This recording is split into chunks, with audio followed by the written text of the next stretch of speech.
while providing assistance to counter-terror operations. As many of you are aware, U.S. forces are in the country to provide training and security assistance to the local armed forces in their efforts to counter violent extremist organizations. Additionally, 2 U.S. service members were injured and evacuated in stable condition to Germany. Names are being withheld at this time as part of the next of kin notification process. Our thoughts and prayers are with the families and friends of the fallen service members who made the ultimate sacrifice in defense of the freedoms we hold so dear. The President also visited Las Vegas yesterday to offer his support to the incredible people there.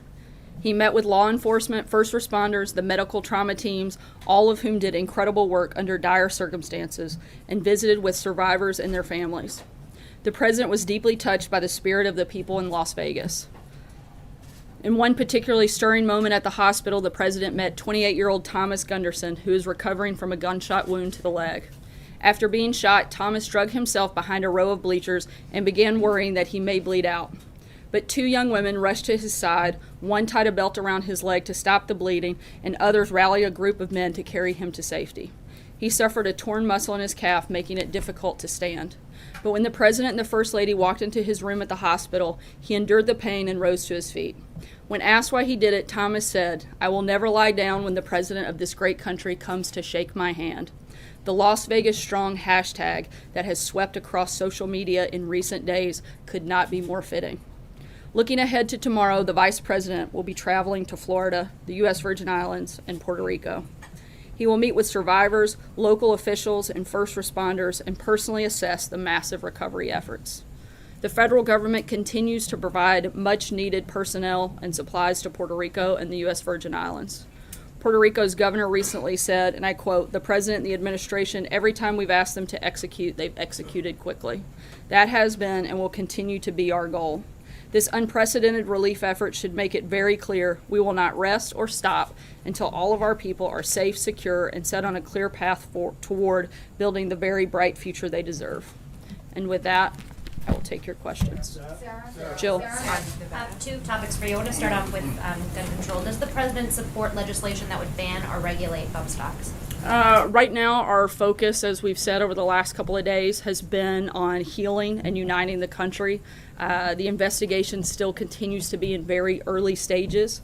We know that both members of both parties and multiple organizations are planning to take a look at bump stocks and related devices. We certainly welcome that, would like to be part of that conversation, and we would like to see a clear understanding of the facts, and we'd like to see input from the victims' families, from law enforcement, from policymakers, and we're expecting hearings and other important fact-finding efforts on that, and we want to be part of that discussion. We're certainly open to that moving forward. Can you tell us anything about the President's thinking? I said we're certainly open to that moving forward, but we want to be part of that conversation as it takes place in the coming days and weeks. And then can I also just ask you about DACA today? Obviously, is that October 5th deadline.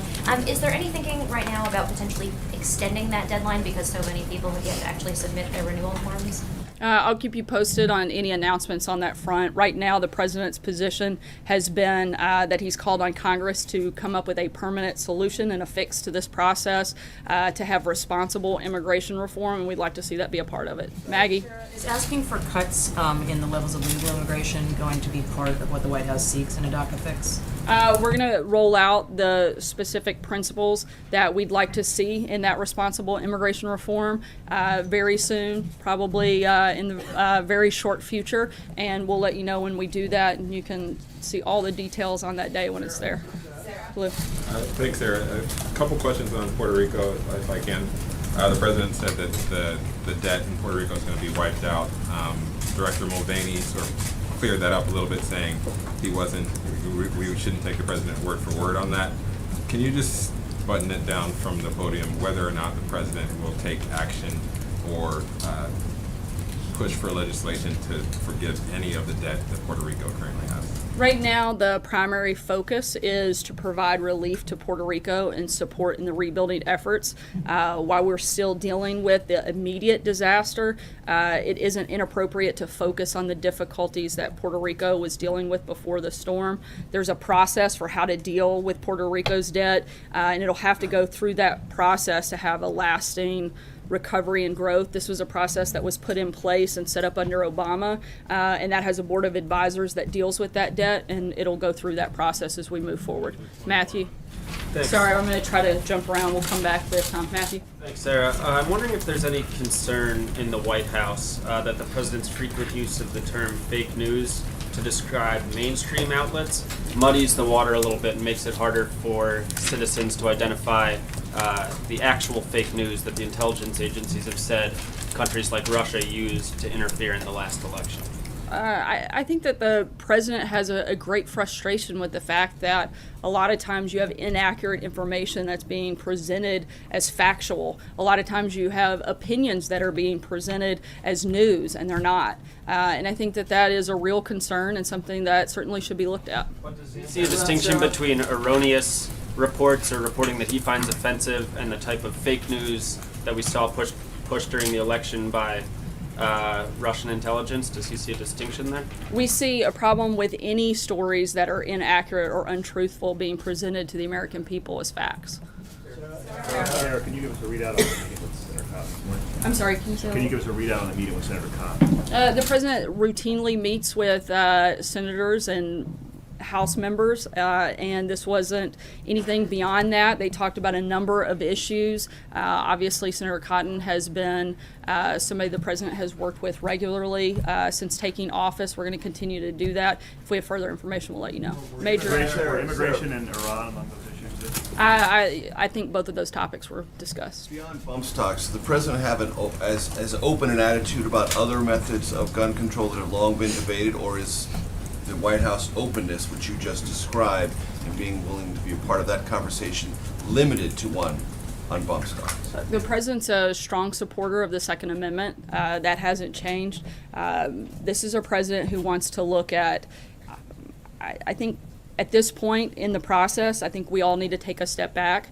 We had one of the most horrific tragedies that's ever taken place on U.S. soil, and before we can run out and start talking about the preventions for something like that to happen again, which we all certainly want to do, we have to determine what caused it. We haven't gotten that far down the road. That's something that law enforcement agencies are all collaboratively working day in, day out to do. We want to help support that effort in any way possible. And again, I think that this administration's position is extremely clear. We would look at taking any step we could to prevent something like this from happening again. Just to be accurate on that, bump stocks is what you're open to having a conversation about, and that's it for the moment. That's something we're certainly open to having that conversation. At this point, again, I don't think that we want to go out and start having and making rash decisions while we're still in an open investigation. We'd like to get more facts about what we can do, not just in this case, but this is a president who's very committed to doing every single thing he can every single day to protect American lives, whether that's securing the border, whether that's defeating ISIS, whether that's containing North Korea, and whether that's looking at legislative fixes that may be necessary to help protect American lives. That's something that the president and the administration are committed to doing and looking at and being part of that conversation every single day moving forward. Kevin? Thanks. A lot of people talk about the bump stock, so I'm going to kind of talk about something else, and that's the Iran nuclear deal.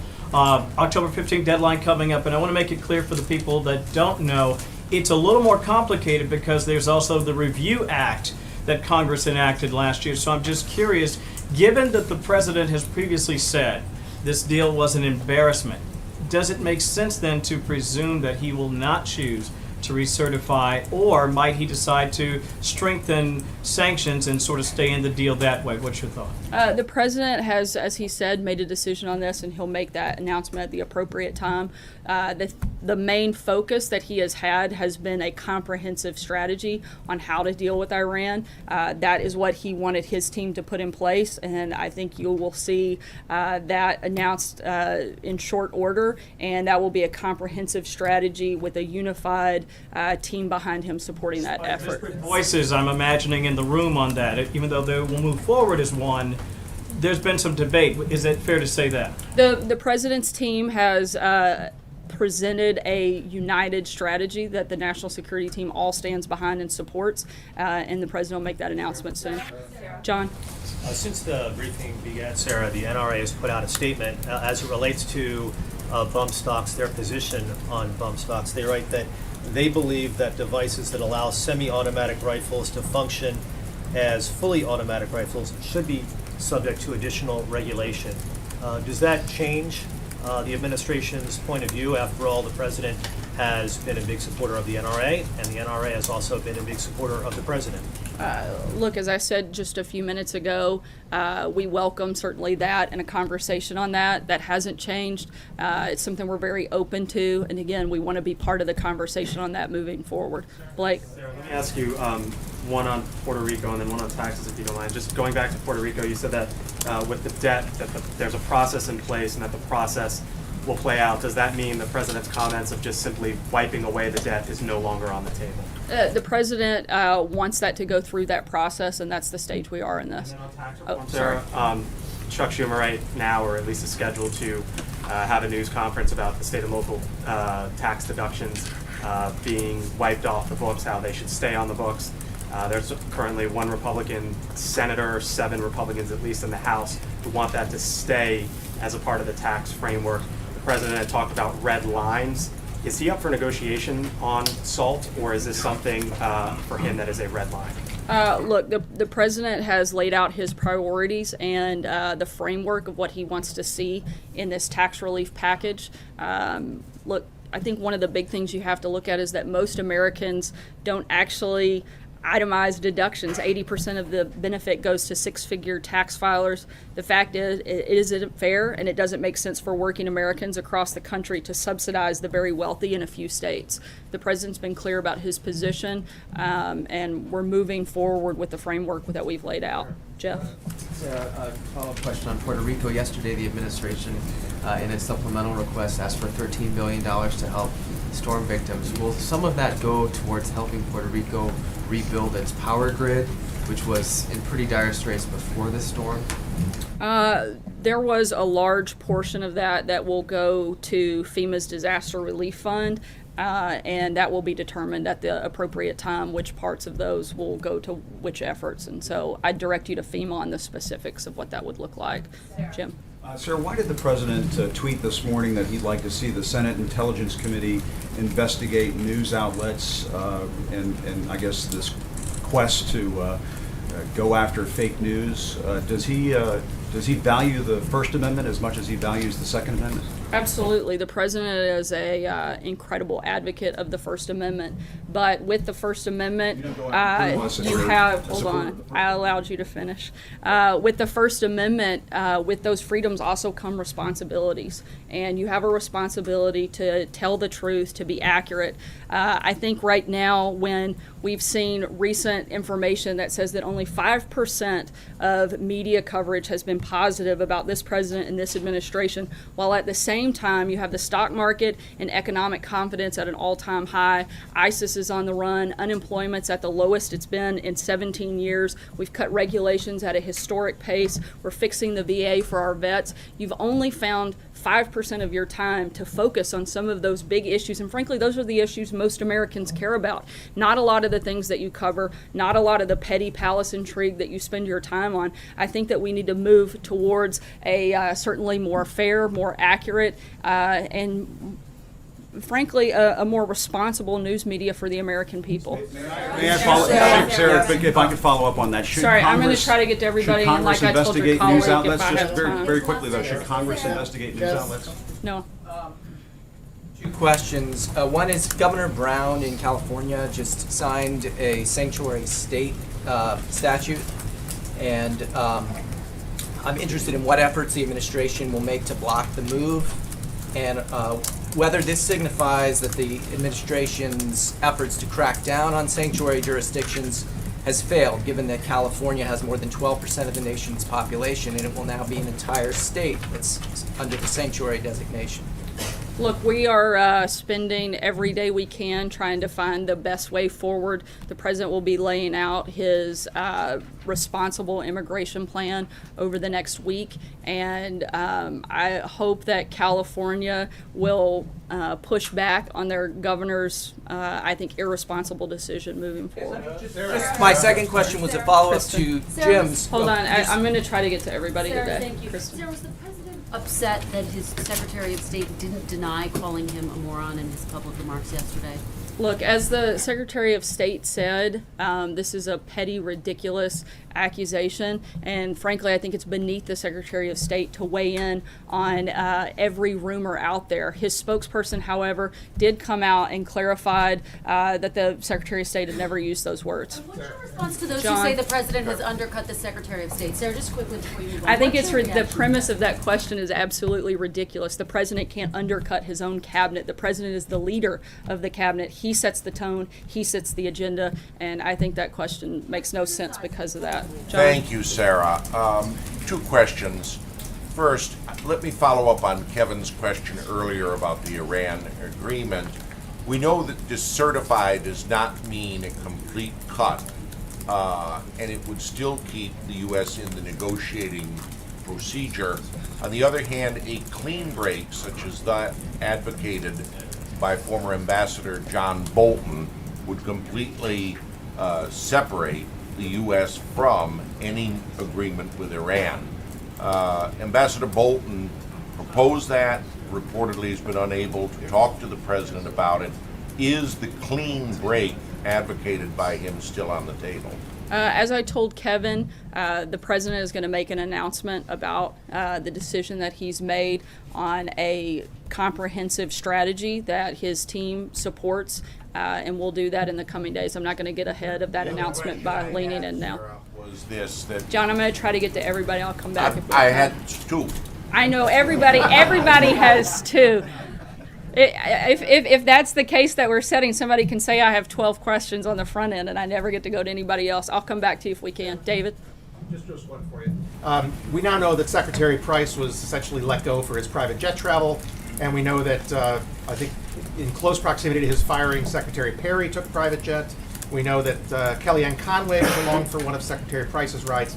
At the same time, the president has now spent, I think, 17 weekends at taxpayer expense for the flights, either at Mar-a-Lago or Bedminster, at the cost of $180,000 an hour for Air Force One, and is going to take the plane to a fundraiser in North Carolina this weekend. So here's the question.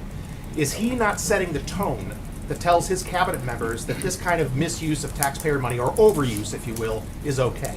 I'll start with North Carolina. My understanding is that for a political event that'll be reimbursed for any political travel. The president is The first class rate that Secretary Price paid them. I'd have to check on that, but the president is in a certainly very different position. He's not allowed to travel in a different way other than in a secure airplane as Air Force Every One. weekend, does he? I mean, he could stay here and work like the former The president did. certainly hasn't been there every weekend, and every weekend that he's traveling, no matter where he is, the president is working. He's hosted foreign leaders on several of those trips, which have led to some great accomplishments. They've led certainly to putting further pressure, unprecedented pressure on North Korea, in large part because of the relationship development that's taken place at some of those weekends that you're attacking for. This is a president that is committed to helping move his agenda forward, and certainly I think that those weekends have been very successful in doing that. Alex? I want to ask about the president's tweet this morning about the Senate Intelligence Committee. Is he frustrated with how long the investigation into alleged Russian election interference is taking? I think more importantly than the president being frustrated, I think the American people are frustrated. The Senate Intel Committee told us yesterday that after nearly 9 months of investigated, that's included more than 100 interviews over more than 250 hours, 4,000 pages of transcripts, 100,000 pages of documents, interviewing officials in the intelligence community who wrote the report on Russian election meddling, interviewing relevant Obama administration officials, and talking to every Trump campaign official they've requested. It's literally found zero evidence of collusion between the Trump campaign and Russia. I think that the American people would like them to focus on some other things. I know that we certainly have said this all along, and we're glad that as they continue this process, they're coming to the same conclusion. Sarah, thanks. On the Kurdish vote last week, I'm wondering, The U.S. commanders have regularly praised the Peshmerga for their ability to fight ISIS. What message is the White House and the U.S. government sending to them now by not backing them in their desire for independence? Look, we've been clear and consistent on that. It hasn't changed, and we're not going to weigh in any further than we already have. Trey. Sarah, does President Trump believe the Senate Intelligence Committee should investigate American media organizations? I don't know that that's the case, but I do think that we should call on all media to a higher standard, and certainly I think I weighed in very clearly what our position is when Jim asked a question earlier. Intelligence Committee looking into the fake news networks in our country. Look, I think that you have a lot of responsibility, and a lot of times false narratives create a bad environment, certainly aren't helpful to the American people, and you have a responsibility to provide and report fair and accurate details, and when we don't, that's, I think, troubling for all of us. Sarah, you've said several times that the White House wants to be part of the conversation on bump stocks. The president said himself this week, we'll be talking about gun laws as time goes by. But you also suggested, I think, and just to clear it up, that the time to talk about that is after the investigation has gotten to another stage or wrapped up. I mean, if not now, when is it appropriate to start having this conversation about policy? I haven't said that the investigation has to be fully complete before conversations can take place, but I think we have to be careful that before we go out and try to talk about things that prevented something, we need to know what caused it in the first place, and we're not there yet. We're still in that process. We certainly want to, again, look at every way that we could prevent anything even remotely close to this from ever happening again, and we want to be part of that process, and we hope to. If I could just ask one question just to clarify the White House's position on these bump fire stock. This morning in a couple of television interviews, your colleague Kellyanne Conway suggested that the ATF in 2010 made a decision that these bump stocks were firearms parts and not firearms themselves and couldn't be regulated under the existing law. Is it the White House's view that that was the wrong decision on the part of the ATF? I'm not aware of Kellyanne's comments, so I'd have to look at that before I weighed in. I'd want to have all the information in front of me before I could answer that. But again, I think the bigger point here, we're open to having that conversation. We think that we should have that conversation, and we want to be part of it moving forward. Sarah, I have two Las Vegas questions. One, is the administration considering overriding the 2010 Obama ATF ruling on bump stocks? Like I just said, I think that's something that we should look at. We're very open to it, and we want to have that conversation and move forward in the process. And second, Dina Titus, Democratic Congresswoman from Las Vegas, said she personally delivered a letter to a member of the White House staff yesterday inviting the president to meet with the gun violence task force. Did the president see it? Is he going to say yes? I'm not sure if he saw the letter, but I think we'd certainly be open to having a meeting with a number of different organizations and people that would be involved in this process, certainly. You got the letter? Again, I'd have to check before I could comment. Sarah, the president had even preliminary conversations with congressional leaders about bump stocks, and did he talk with any of the rescuers in Las Vegas about these devices? I know the conversation came up in the very early stages with some of the members that were traveling yesterday, but nothing definitive. Again, opening up that conversation. And like I've said several times today, that's a discussion that we welcome and that we want to be part of.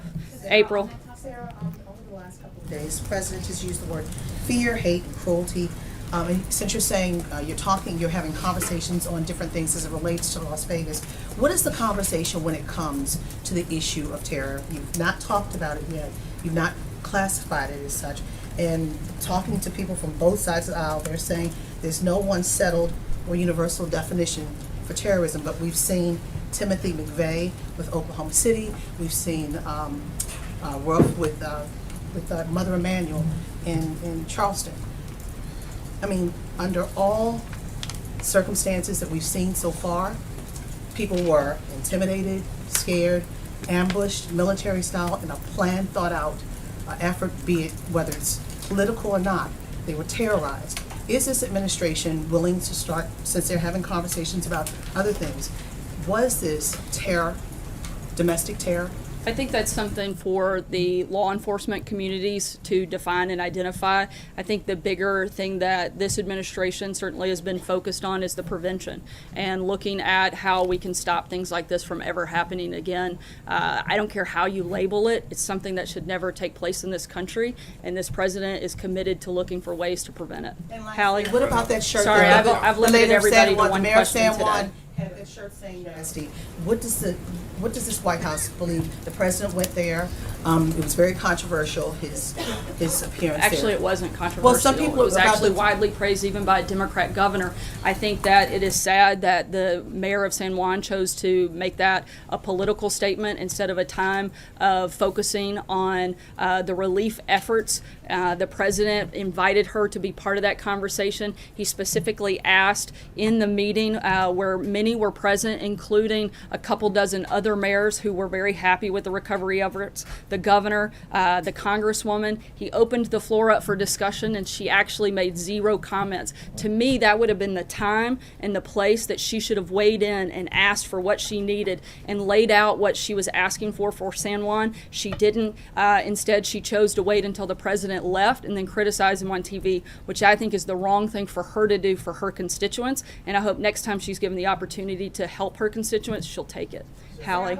You've made very clear that the president is open to the conversation surrounding bump stocks and perhaps other regulations on gun control. Does he want to lead that conversation? Will he get out and use the power of his presidential platform to push for more regulation on, for example, bump stocks, which law enforcement officials have said were used in Vegas? I think right now the position of the president has been to lead on the effort of uniting our country.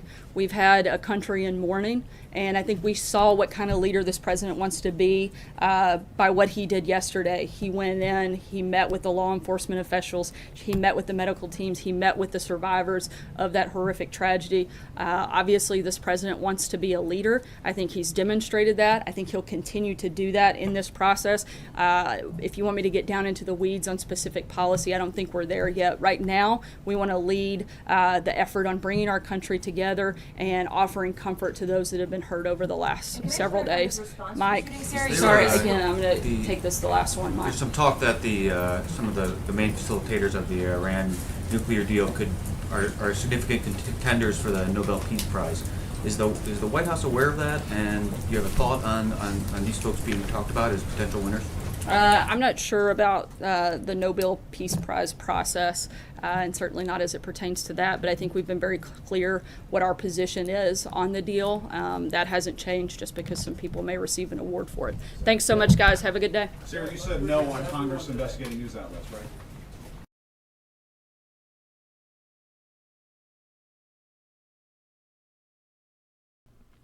All right, folks, thank you very much for joining us and choosing us as your stream of choice. Right now, there is really no more scheduled live streams, but if something comes up, we will stream it here live. So if you are new to our community, make sure you click the subscribe button and the notification bell. Tomorrow, there's going to be another press briefing with Sarah Sanders.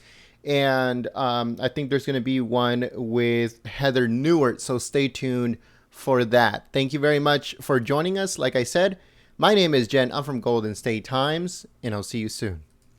Also, thank you very much to the moderators that came out, try to keep the chat clean and enjoyable for everyone. You guys are awesome. You guys do a marvelous job keeping the chat clean, enjoyable, so thank you very much to the moderators. And also to everybody that shared the stream, thank you very much. You guys are awesome. And like I said, if there's any more live streams, we will bring them to you here live at Golden State Times. If not, we're going to be uploading a whole bunch of news videos. And also, we're going to be writing a whole bunch of articles on our website. So if you guys haven't checked out our website yet, it's goldenstatetimes.com/news. Again, that's goldenstatetimes.com/news. So thank you very much, everyone, for joining us, and we'll see you soon. Peace.